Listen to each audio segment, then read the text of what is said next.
இந்தியாவின் மிக புனிதமான யாத்திரை தலங்களில் ஒன்றான ஜம்மு காஷ்மீரின் அமர்நாத் குகையில் ஆண்டுதோறும் இயற்கையாக உருவாகும் பனிலிங்கம் இந்த ஆண்டு முன் எப்போதும் இல்லாத அளவுக்கு மிக வேகமாக கரைந்திருப்பது பக்தர்களிடையே பெரும் அதிர்ச்சியையும் கவலையையும் ஏற்படுத்தியிருக்கிறது.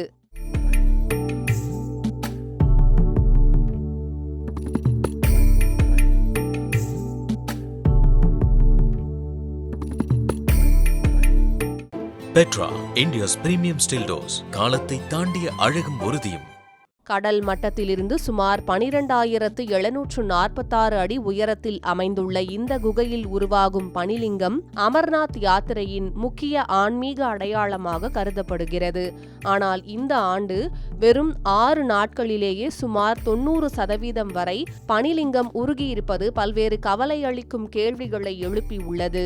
சுற்றுச்சூழல் நிபுணர்கள் கூறுவதன்படி புவி வெப்பமயமாதல் மற்றும் பருவநிலை மாற்றம் இமயமலை பகுதிகளில் வெப்பநிலையை வேகமாக உயர்த்தி வருகிறது. கடந்த 20 ஆண்டுகளில் இமயமலையின் பனிப்பாறைகள் மற்றும் பனிப்பொழிவு கணிசமாக குறைந்துள்ளதால் இயற்கை பனி கட்டமைப்புகளும் அதிக பாதிப்பை சந்தித்து வருகின்றன. அது மட்டுமல்லாமல் யாத்திரைக்காக மேற்கொள்ளப்படும் ஜெனரேட்டர்கள், கனரக இயந்திரங்கள், சோலார் விளக்குகள், தற்காலிக சமையல் கூடங்கள் போன்ற உள்கட்டமைப்பு வசதிகளும் குகையின் இயற்கை வெப்பநிலையை மாற்றி உள்ளதாக ஆய்வாளர்கள் தெரிவிக்கின்றனர். மேலும் ஒரே நேரத்தில் ஆயிரக்கணக்கான பக்தர்கள் குகைக்குள் செல்வதால் உடல் வெப்பம், ஈரப்பதம் மற்றும் காற்றின் வெப்பநிலை அதிகரித்து பனி உருகும் வேகமும் அதிகரிக்கிறது என்று நிபுணர்கள் எச்சரிக்கின்றனர்.